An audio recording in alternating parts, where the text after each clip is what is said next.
Okay, so this is the ascending limb of loop of Henle. और तुम्हें ये बात नजर आ रही होगी इसमें कि the ion sodium chloride potassium sodium ये सब this is on the tubular end और उसके बाद there is a epithelial cell of the ascending limb of loop of Henle और फिर उसके बाद ब्लड और तुम्हारे पास टिश्यू फ्लूइड्स है. नाउ व्हाट एक्चुअली हैपेंस वही वाली बात है जो बेसोलेटरल मेम्ब्रेन है उस पर सोडियम पोटेशियम पंप होगा. That sodium potassium pump will allow sodium and potassium to go in opposite directions. It will create a low sodium concentration inside the cell. Here, because of that, this becomes the driving force for sodium to enter from the apical surface. Apical surface से देखो तुम्हें वहाँ एक protein नजर आएगा NK-CC2. What is NK-CC2? ये एक साथ चार substances को same direction में enter करवाता है. This is a sympod. It allows four substances to enter in the same direction at one time, one sodium, two chloride and one potassium. They all enter inside the cell.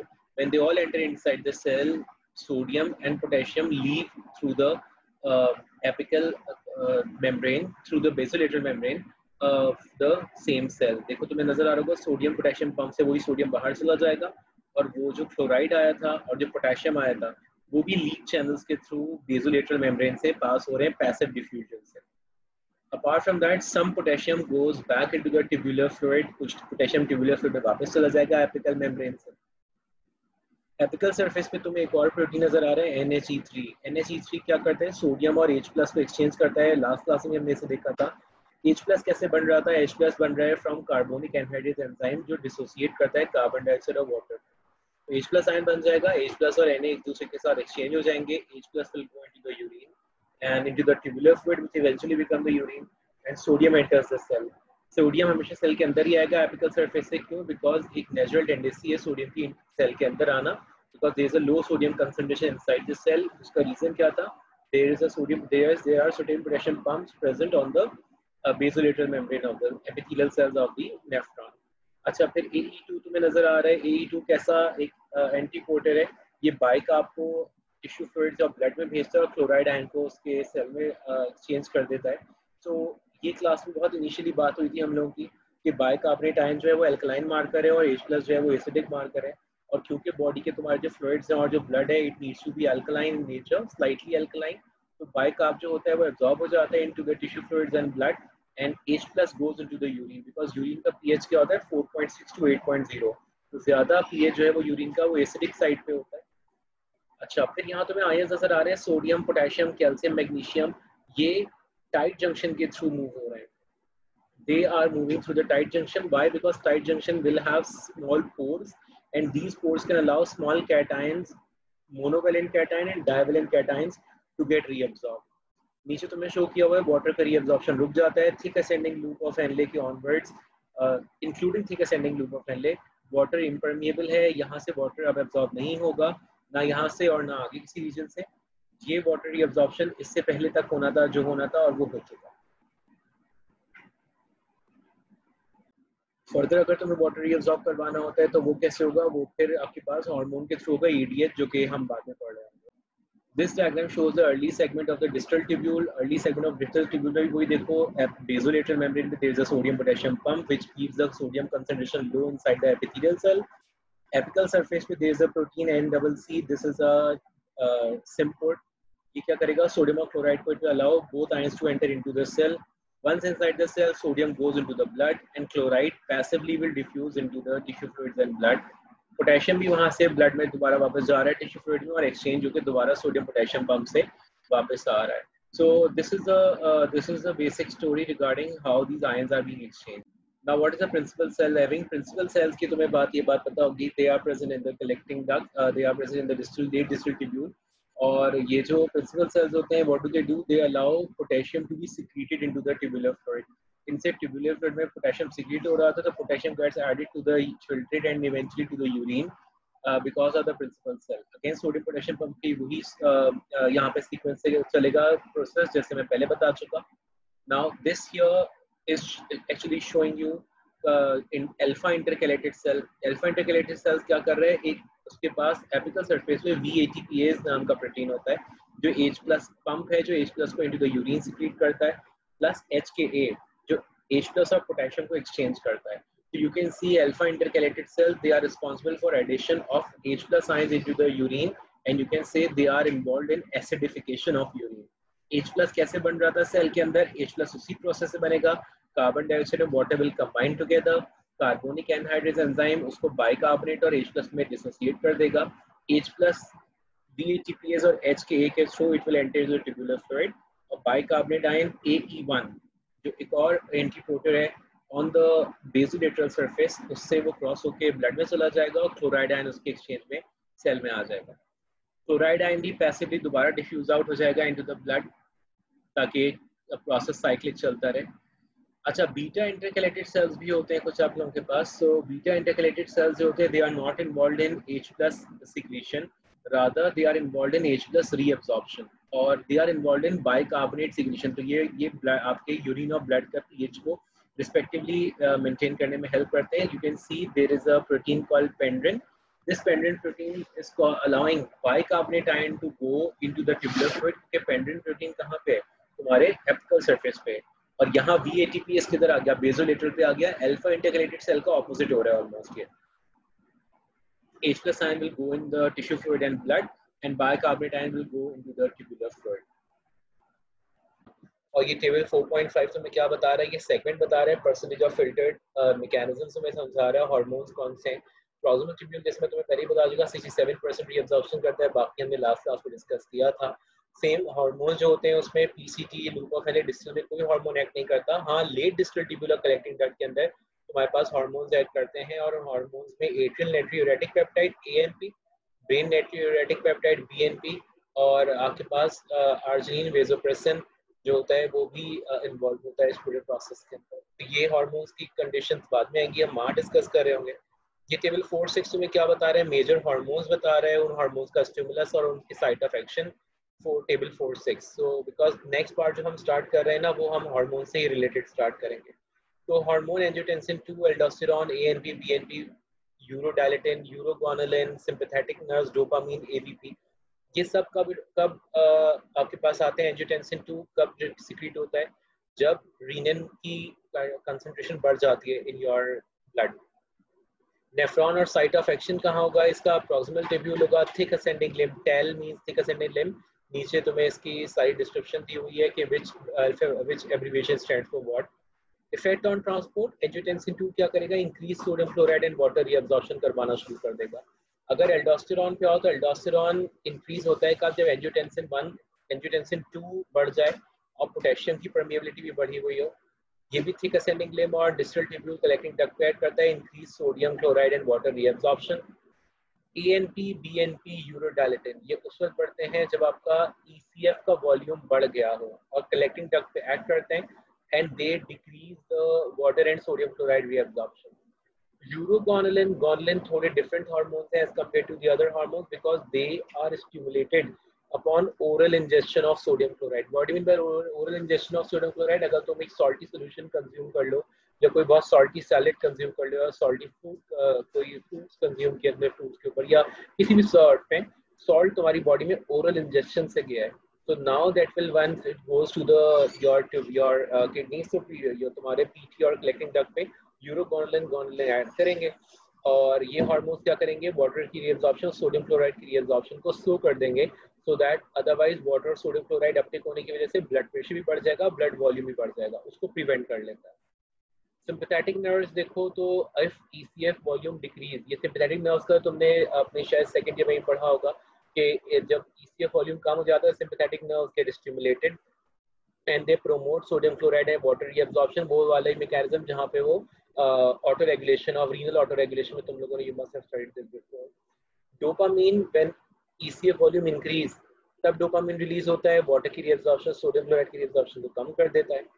And then we discuss AVP, arginine vasopressin, ये क्या करता है? ये plasma की osmolarity बढ़ जाए, ECF volume कम हो जाए तब ये ऐड करता है, वाटर की रीअब्जॉर्प्शन को बढ़ाता है। ठीक है, AVP बेसिकली क्या है? AVP तुम्हारा AVP is the same hormone जिसको हम डिस्कस करते हैं ADH. So this is the AVP और ADH. अगर तुम देखो यूरोडायलेटिन and ANP, they both are encoded by the same gene. इनकी सेम जीन है और इनमें सीक्वेंस भी सेम होता है।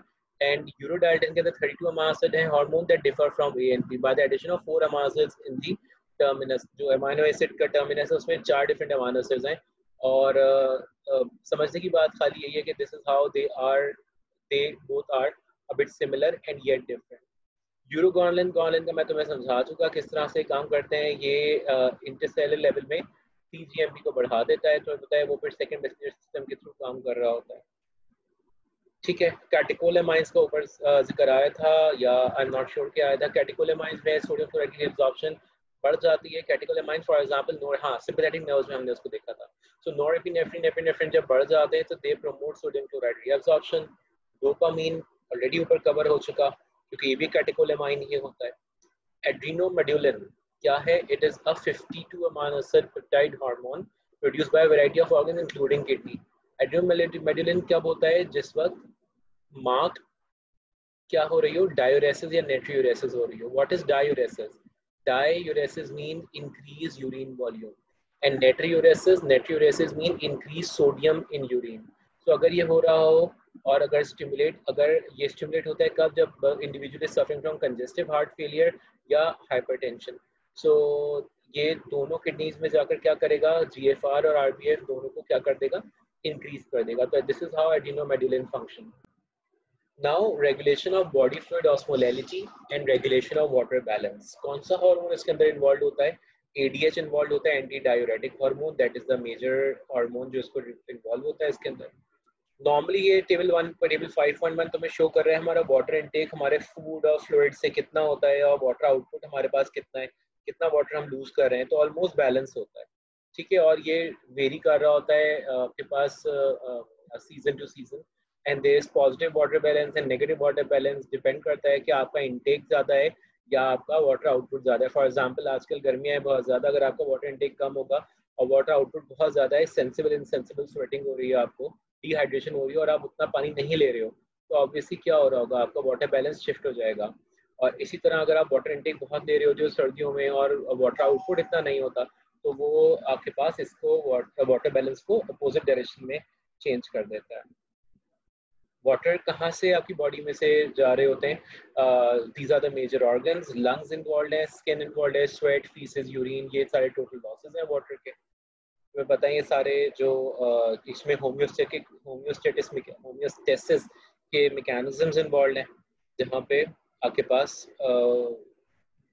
Water is being lost from your body. अच्छा, now coming to the hormone arginine vasopressin, the same hormone AVP, it is also called as antidiuretic hormone ADH। Anti इसको क्यों कहते हैं? बिकॉज ये डायूरेसिस को प्रिवेंट करता है, एंटी डायूरेसिस है। So anti diuretic means that it is preventing diuresis, so increase water loss को यूरिन में प्रिवेंट करता है। This is the basic idea regarding antidiuretic hormone. Come to this diagram here. This diagram here shows you the stimulation of this particular hormone. How the hormone is stimulated. देखो तुम्हारे पास होता क्या है, तुम्हारे heart में और तुम्हारे जो एक्सटर्नल बॉडी के पेरिफेरल रीजन्स हैं उसमें बैरोरिसेप्टर्स इनपुट होते हैं। Baroreceptors input mean they are pressure sensitive, वो प्रेशर चेंजेस सेंस कर रहे होंगे। So they are present in the near the aorta of your heart. So ये और आप ये क्या करेंगे? वहाँ से इंफॉर्मेशन को सेंस करेंगे and they will send the impulses through the vagus and the glossopharyngeal nerves to the vasomotor center present in the medulla oblongata. You can see these neurons, they are making synapses in the medulla oblongata. This is the vasomotor center present in your medulla oblongata. Then the same neuron, अगर तुम इस reason को magnify कर लो, सो ये तुम्हें किस तरह नजर आएगा? ये पिट्यूटरी से कनेक्टेड है। पिट्यूटरी से कैसे कनेक्टेड है? these hormones, these neurons जो vasomotor center में जिनकी cell body, they have their axons in the paraventricular region। ये कौन सा है? सुप्राऑप्टिक और पैरावेंट्रिकुलर न्यूरॉन्स हैं। ये क्या करते हैं? ये रिसीव करते हैं इम्पल्सेस जो वेजोमोटर सेंटर से आ रहे हैं। Paraventricular neurons and supraoptic neurons, they are receiving information from two different sides. Number one, indirectly इनके पास information आई baroreceptors input से, बैरो रिसेप्टर्स क्या है? प्रेशर सेंसिटिव हैं, कितना ब्लड वॉल्यूम है, कितना ब्लड प्रेशर है। वो हार्ट के थ्रू आपके पास इंफॉर्मेशन आई थी, कहाँ से? वेगस एंड ग्लॉसोफेरिंजियल नर्व से, फिर वेजोमोटर सेंटर में आई मेडुला ऑब्लोंगेटा में, and now into the paraventricular and also supraoptic neurons. Similarly, there are osmoreceptors also present. Osmoreceptors क्या करते हैं? They sense the osmolality of your blood and the tissue fluid. ये osmoreceptors क्या करेंगे? They are present in the paraventricular, near the in the same region where paraventricular supraoptic neurons are present. ये sense करेंगे salt content को, और ये भी information relay कर रहे होंगे उन्हीं न्यूरॉन्स को जो पैरावेंट्रिकुलर न्यूरॉन्स हैं और सुप्राऑप्टिक न्यूरॉन्स हैं. Now in response to the signals coming from the osmoreceptors and the baroreceptors, either one or both of them, depend करता है सिचुएशन कैसी है. सुप्राऑप्टिक और पैरावेंट्रिकुलर न्यूरॉन्स फिर क्या करेंगे? ये आपके पास पिट्यूटरी ग्लैंड जो कि पोस्टीरियर पिट्यूटरी है उससे रिलीज करवा देंगे ADH को. पोस्टीरियर पिट्यूटरी का तुमको पता है, posterior pituitary gland is involved in this particular secretion. ये तुम लोग बहुत लोअर क्लास से पढ़कर आ रहे होते हो कि how ADH is secreted from the posterior pituitary. So this is how the action of AVP actually occurs. AVP जो तुम्हारे पास हार्मोन है वही ADH, it travels from the pituitary gland into the bloodstream, और वहाँ से होता हुआ ये तुम्हारे पास किडनी ट्यूब्यूल्स तक आएगा, और जो तुम्हारे पास प्रिंसिपल सेल्स हैं of the late distal tubule and collecting duct, वहाँ पे उनकी बेसोलेटरल सरफेस पे एक रिसेप्टर होता है जिसको कहते हो V2 receptor. This V2 receptor is present. V2 receptor ये कहाँ प्रेजेंट है? ये प्रेजेंट है on the basolateral membrane of principal cells of late distal tubule and collecting duct. इससे आके AVP अटैच हो जाता है, G प्रोटीन एक्टिवेट होगा. G प्रोटीन एक एंजाइम में बताया एडिनाइलाइल साइक्लेज को से ATP से कैंप बनवा देगा. कैंप क्या करेगा? CAMP will serve as a second messenger. ये कैंप बन गया. जब कैंप बन जाएगा it will promote protein kinase A. ये प्रोटीन काइनेज ए को बढ़ा देगा. प्रोटीन काइनेज ए क्या करेगा? It will go to the nucleus, और न्यूक्लियस में ये सिंथेसिस करवानी शुरू कर देगा CREAP2 की. नाउ CREAP2 जो है ये एक जीन होगी, दो सेपरेट जीन्स हैं इनफैक्ट जो कि ट्रिगर हो जाएंगी, जिनकी mRNA बनेगा और इसकी ट्रांसलेशन होगी. क्या हो जाएगा यहाँ पे? इसकी ट्रांसलेशन से तुम्हारे पास एक्वापोरिन 2 चैनल्स बनना शुरू हो जाएंगे. ये जितने तुम्हें डॉट्स नजर आ रहे हैं यहाँ पे, ये जो रिसाइकलिंग के साथ यहाँ तुम्हें सर्कुलर वेसिकल दिखाया हुआ है, all these dots are aquaporin channels. They will be held together by dynein arms. ये डाइनीन आर्म्स हैं. क्या होगा? ये सारे चैनल्स जो है ये माइक्रोट्यूब्यूल डाइनीन से हेल्ड टुगेदर हैं. एक्सोसाइटोसिस होगी इस वेसिकल की. वेसिकल जाके फ्यूज हो जाएगा with the plasma membrane, and aquaporin 2 channel will be inserted into the apical surface. I told you initially, याद करो कि thick ascending limb onwards water की absorption नहीं होती, water impermeable है सारी apical membrane water impermeable है, but due to the presence of this aquaporin 2 जो कि आया है because of the hormone AVP. AVP hormone की वजह से aquaporin 2 लगा आके on the apical surface. Now this cell will become permeable to water. Water will start to enter into this cell. Water इस cell के अंदर आना शुरू हो जाएगा. And when water is entered, water क्या होगा? It will start to enter into the cell in this way. या के पास cell के अंदर आ गया water. क्यों आया? Aquaporin channels के through आया. It will cross the entire cell and it will leave from the basolateral surface. ठीक है? बेसोलेटरल सरफेस से वापस चला जाएगा बाहर. अब बेसोलेटरल सरफेस से बाहर कैसे जाएगा? यहाँ पे भी दो प्रोटीन्स होंगे, एक्वापोरिन होंगी, एक्वापोरिन 3 एंड एक्वापोरिन 4. ये एक्वापोरिन 3 एंड एक्वापोरिन 4 दो अलग अलग एक्वापोरिन्स हैं which are present on the basolateral surface of the cells of late distal tubule and collecting duct.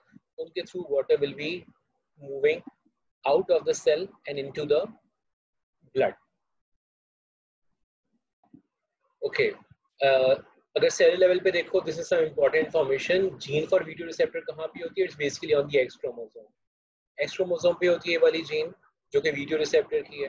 तो इट्स जस्ट एन इंफॉर्मेशन ताकि तुम लोगों को पता हो. ये एक्वापोरिन 2, 3, 4 के बारे में बताया हुआ यहाँ पे जो मैं तुमसे ऊपर डिस्कस कर रहा था कि किस तरह से ये प्रेजेंट होती हैं ऑन द मेम्ब्रेन्स. ठीक है.